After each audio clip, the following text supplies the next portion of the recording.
mengajak Anda semua untuk bersama-sama dengan saya kita mengunjungi salah seorang wanita tangguh yang populer di Kota Parepare. Beliau adalah seorang wanita yang dahulunya masuk dalam nominasi kategori lokal hero, pahlawan lokal di abad ini.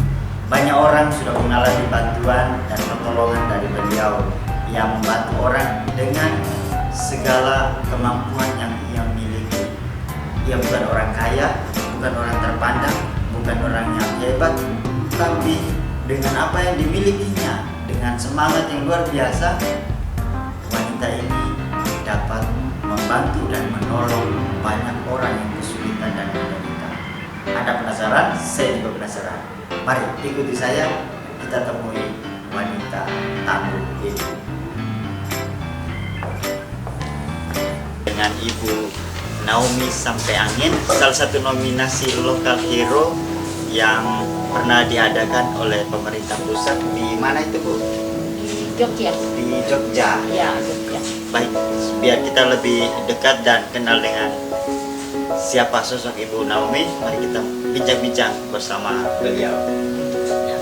Ya, Bu. Iya. Ini ceritanya bagaimana sampai bisa masuk dalam nominasi lokal hero, bahkan masuk dalam nominasi 5 besar. Iya. Saya kira waktu itu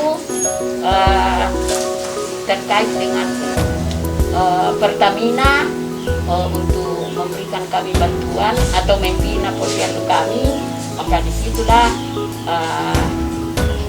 setiap pertemuan dinilai bahwa oh ini wajar.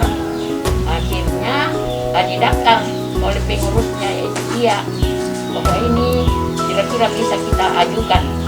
Nah, setelah itu kan ada beberapa, lain bidang kesehatan, lain bidang ekonomi. Saya sudah lupa itu. Kalau Ibu masuk dalam bidang apa itu? Kesehatan. Kesehatan. Iya.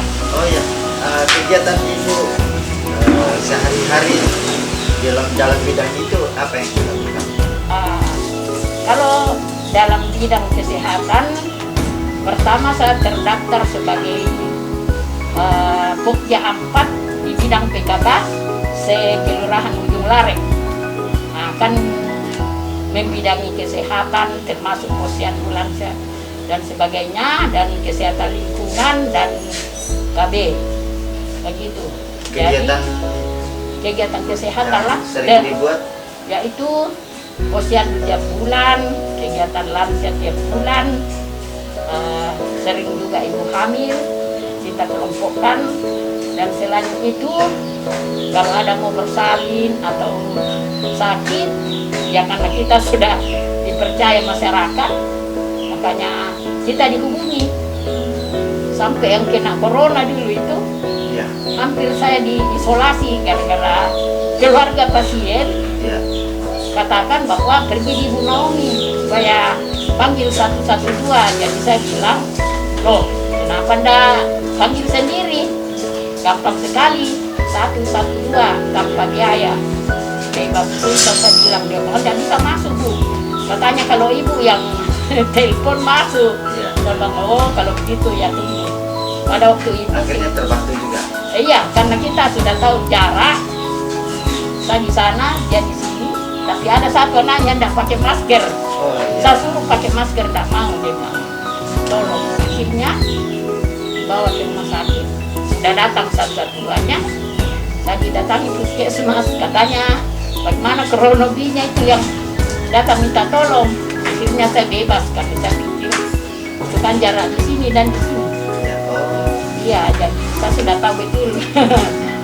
Jadi, oh iya, Ibu Naomi ini juga mengunjungi keluarga-keluarga untuk mengambil dahak ya, Bu. Ya, Dahak. saya walaupun saya non Islam, saya bergabung dengan mereka, kader TB HIV Aisyah Muhammadiyah. Nah, karena saya senang dari dulu juga kita pokoknya semua bidang kesehatan kita tangani, termasuk orang sakit, orang lepra pun kita tangani dulu. Ya, door to door kunjungi WC-nya orang, tempat penampungan air orang, kita kasih abate. Itu di sana Ibu periksa? Periksa pakai senter. Sampai ada orang yang sementara duduk-duduk, masa jangan tutup lah. Oh, iya. Ada orangnya. Ya itu suka dukanya banyak sekali. Kalau ngambil dahak itu yang Ibu ambil Pakai pot. Sudah ada Oh, iya. pot steril dikasih, terus disampaikan bahwa besok pagi taruh dahaknya. Sudah ada kan saya tulis namanya apa Iya. semua, nama dan alamat, tanggal, terus saya yang jemput. Karena kapan kita bilang? Ke rumah terus. Iya, ke bagaimana rumahnya. Beritahu mereka supaya bisa kasih dahaknya. Oh, pertama kan ditanya dulu Iya. apa keluhannya bapak. Dia langsung bilang saya batuk. Saya bilang oh sudah berapa lama? Sudah lama katanya. Sudah itu 2 mingguan lah. Saya bilang oke, ada dahaknya? Ada. Nah, terus saya bilang minta tolong besok pagi isi, nanti saya yang ambil. Karena kalau dibilang bawa tidak ada. Percaya saja, malas dia. Ada yang curiga. Iya, malas, malu banyak. Jadi inisiatif sendiri daripada lolos, lebih kita. Oh iya. Dulunya kan juga saya kayak jijik begitu, Iya. tapi lama kelamaan sudah Terbiasa. Malah kita senang, sudah banyak yang selamat. Dulunya hampir mati, karena sudah sisa, sudah setengah mati, akhirnya sembuh. Karena 6 bulan dia telaten. Begitu, jadi pada waktu itu kalau sudah lihat bertambah berat badannya, sudah sembuh, senang kita. Ya. Walaupun tidak ada gajinya. Iya. Di rumahnya Ibu Naomi ini juga menjadi tempat untuk posyandu. Posyandu, Nama posyandunya apa? Lamboyan. Satu. Itu Karena cikal bakalnya sampai jadi posyandu itu gimana? Ceritakan sedikit. pertama karena lokasi hanya ini yang agak memungkinkan, agak luas pekarangannya, yang lain kan pas-pasan. Kedua ya memang kita suka tampung orang. Banyak ini pasien ibu-ibu Iya, datang. karena ada juga pos minggu namanya, artinya dilayani juga orang sakit 15 tahun sampai orang tua, semuanya dilayani. Jadi mereka datang tensi, ambil darah kalau perlu. Sejak dulu juga bekerja sama dengan LSM, LP2M itu dalam hal HIV. Belum ada TB-nya dulu itu, HIV dulu. Jadi pernah sempat saya ke Jogja, Jakarta kan saya sudah lupa. Iya. Itu pertemuan dengan para Oda.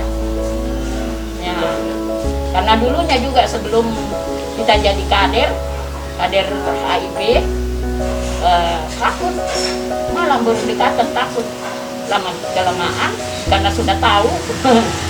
Kita makan sama-sama. Kota Parepare sini ada juga yang ODHA. Ada, hanya rahasia. Iya. Ya. Itu Ibu tangani juga. Nah, ya biasa karena sudah ada LSM yang tangani, karena ini memang cukup dirahasiakan, jadi mereka tangani, kita hanya bantu-bantu. Begitu. Terus sekarang remaja juga dibina di sini. Ya, kita mulai bina remaja karena ada program pemerintah bahwa untuk mencapai generasi yang istilahnya yang bagus, baik, cerdas, itu dimulai sejak remaja mulai disiapkan kandungannya. Kita tahu kalau sudah haid kan memang kita sempoyongan, di situ juga tinggal bakalnya anak-anak marah-marah sampai lawan orang tua. Kadang orang tua tidak mengerti, dan tidak pernah dikasih tambah darah begitu, pengganti kan. Dan mereka ini setiap bulan ini. Ya ini karena program baru kita baru coba. Adapun nantinya kita akan kembangkan karena memang perlu. Jangan istilahnya orang sakit baru kita mau tangani. Ya. pencegahan lebih baik daripada pengobatan. Jadi apalagi adanya stunting, wah itu lebih bagus disiapkan mulai dari remaja. Karena kalau kita mahasiswa kayaknya sudah terlambat karena besoknya sudah menikah, sementara teori-teori sebelumnya mereka belum dapatkan. Ya baik, Ibu Naomi ini juga memimpin salah satu yayasan yang menangani khusus untuk orang-orang dengan gangguan jiwa. Nah, bagaimana kiprah yayasan ini dan Ibu Naomi sendiri? Mari kita dengarkan. Ibu menangani orang-orang dengan gangguan jiwa ini sejak kapan pengalaman? Bagaimana sampai bisa punya perhatian itu? Ya mungkin itulah namanya sudah talenta. Karena kalau kita tidak libatkan Tuhan dalam hal ini, menurut saya tidak sanggup. Karena semua orang bilang, masa kau tidak takut? Saya bilang sebenarnya saya penakut juga. Tapi saya rasa tangan Tuhan yang membimbing. Itu menjadi motivasi. Iya, baru dalam pengajaran agama kita kan mengatakan apa yang kau buat terhadap orang yang paling hina, ya saya menganggap sudah mereka lah yang paling hina. Karena kalau panti asuhan sudah ada yang hina kan? Siapa kira-kira yang paling hina? Ya itu orang gelandangan tidur di jalanan, digigit nyamuk. Jadi Ibu datangi mereka itu? Ya, karena istilahnya saya sudah dipandang peduli, sudah dikenal ada sedikit orang gila. Malah kalau saya ada pertemuan besar, baru mau bertanya sedikit angkat tangan, langsung teman bilang, orang gila lagi mana bahas. Saya bilang, iya betul. Ada apa dengan orang gangguan jiwa? Kenapa tidak ada orang peduli? Jadi mereka umpan saya begitu. Langsung saya bahas. Tadi mereka sudah kasih julukan ibunya orang-orang gila itu. Tidak, dia bilang pawang orang gila. Pawang orang gila, luar biasa. Karena dulu bisa menaklukkan orang gila. Tidak, begini dulu ceritanya. Pak Wali Kota, pemerintah suruh rahasia seluruh orang gila di Parepare. Jadi kami dengan Depsos, Satpol PP keliling cari orang gila. Pasti ini ada yang seperti limbat itu tinggi besar, gondrong, telanjang, terus duduk di Islamic Center, orang telepon, ada di sini, bosnya orang gila itu tinggi besar, hati-hati. Saya bilang, enggak apa-apa, saya sudah akrab itu. Dekati itu? Iya, karena sering saya kasih, cara saya mendekati itu, saya amati dulu, apa ganas atau tidak. Kasih kue, dia sudah mulai itu. Kalau dia lihat saya langsung, biar ada mobil, dia jalan. Bahkan sampai dimandikan? Iya, pernah itu juga. Diantar ke keluarganya juga? Ya, kalau yang itu masih sambungannya itu dirazia. Waktu itu kami dapat 20 saja, karena ada pada lari sembunyi. Tidak dilihat. Sekalinya sampai di rumah sakit IPC itu hari, dicukurlah semua. Saya sendiri yang cukur. Karena mereka pada takut. Ada mantri yang bantu sedikit, ada yang pegang semprot, saya sikat badannya dengan sabun.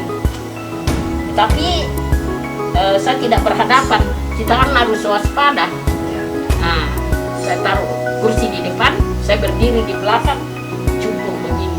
Karena sudah kayak lem, kutu begini, bau-bau. Tapi bagi saya enggak masalah. Iya, sudah ya. Gak bisa cukur, ada 20 kepala saya cukur. Dukungan yang paling besar dalam kegiatan-kegiatan itu dari mana ini? Saya dengar dari Pertamina. Ya setelah itu karena sudah dijuluki saya pemerhati orang gangguan jiwa, akhirnya waktu Pertamina nilai dulu baru bisa dimasukkan lokal hero. Saya dari itu masuk nominasi lokal hero itu dorongan dari Pertamina ini. Begitu. Karena pertama, kenapa kami dibina oleh Pertamina, saya yang minta itu tadi. Saya bilang, Pak, ada saya punya usul. Kebetulan kami posyandu dekat Pertamina, karena saya tahu bahwa radius berapa kilometer ada bantuan. Karena kenapa pakai radius? Iya. Saya tahu bahwa kalau ada apa-apa, Pak mau meledak Pertamina, kita kan yang kena duluan. Begitu. Jadi saya bilang, Pak, saya ada posyandu tapi serba tidak ada fasilitasnya. Tidak ada kursi, tidak ada mic, tidak ada, ini masih diujani. Ini palaponnya di teras-terasnya. Jadi itu kami dikasih bantuan tanpa proposal, tanpa apa. Mungkin ada tapi pihak yang bikin. Tapi saya setelah selesai pertemuan, saya lagi datangi. Bagaimana Pak?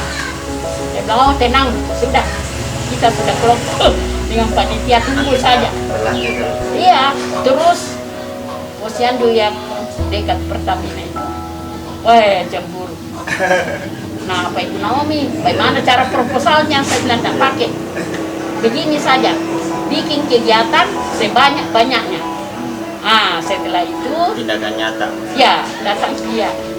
Pertama 17 Agustus saya gantung di sini sayuran, tempe, tahu, kangkung, daun ubi, pisang. Iya. Dia bilang, "Iya, ini dana dari mana?" Bilang orang Ibu Naomi sendiri. Karena saya pikir seberapa sih itu. Tapi kan nenek-nenek senang dapat gratis pisang. Pisang berapa harganya sebetulnya. Kedepan ini Ibu diundang lagi di pusat untuk lokal hero. Belum, karena dia kan yang mengusul. Itu hari diusul, dia bilang kita belum beruntung, saya bilang tidak apa-apa. Kita kan kerja begitu, kemanusiaan. Ya. Adapun kalau ada jalannya ya oke. Supaya orang lain juga bisa tirukan atau sebagai wadah di mana kita memberi kesaksian lebih luas. Iya. Makanya saya pergi itu waktu. Jadi pada waktu itu kita belum pergi. Ya Bu, terima kasih Bu bincang-bincang sore ini. Banyak hal yang sudah bisa diperoleh, bisa dipelajari, dan nanti kita akan berbincang selanjutnya nanti. Ya, Kita undang dengan orang-orang Pertamina, bisa kita undang untuk bercerita tentang aktivitas kegiatan Ibu Naomi. Baik, terima kasih. Nanti ikuti terus kegiatan di channel ini. Saya akan hadirkan lagi Ibu Naomi untuk pertemuan berikut Bu ya. Ya boleh. Oke, banyak hal yang bisa di-share dan dibagikan. Terima kasih Bu. Ya. Selamat sore. Dengan pasienku itu boleh juga dilanjutkan.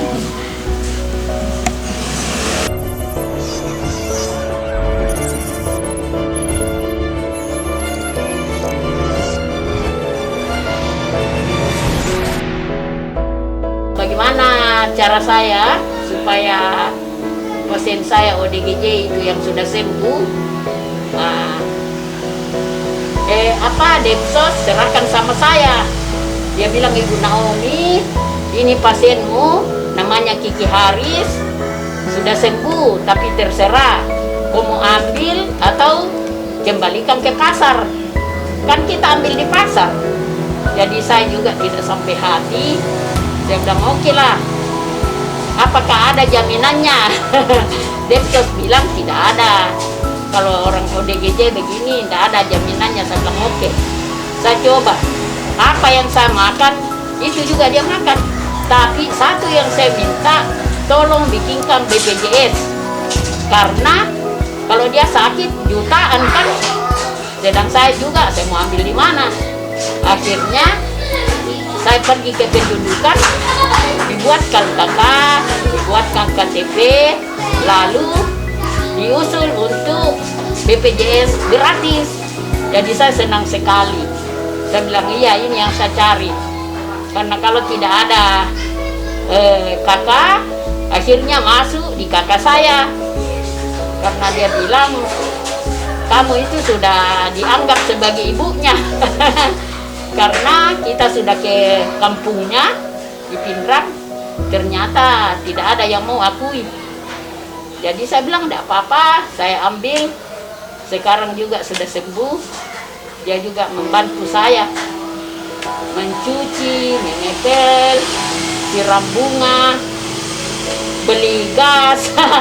Banyak yang dia bantukan.